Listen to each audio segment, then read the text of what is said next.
Hello, welcome back to the channel. Today, we're going to learn how to track business expenses using Todoist, a complete guide for 2025. First things first, launch your Todoist app.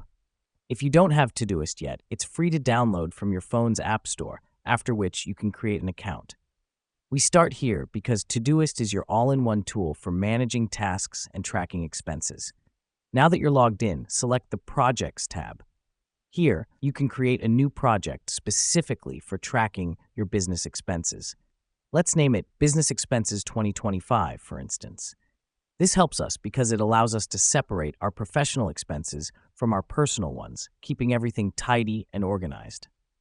Next up, you'll want to add tasks under this project. Each task will represent a business expense. To do this, click on Add Task, then give it a name that describes the expense, like office supplies.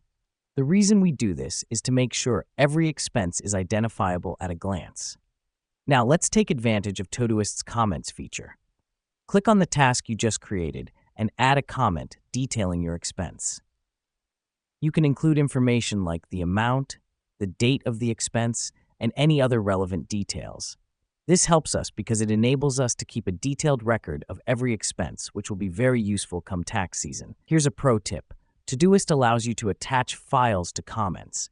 Scan or snap a picture of your receipt and attach it to the relevant comment. This is crucial because it gives you a visual backup of your expense and can serve as proof if needed. Lastly, set a due date for each expense task.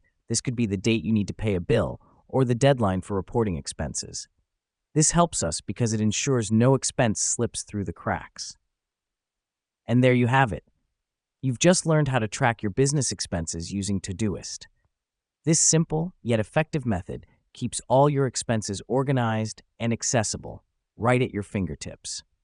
Thanks for joining us today, and stay tuned for more helpful tutorials.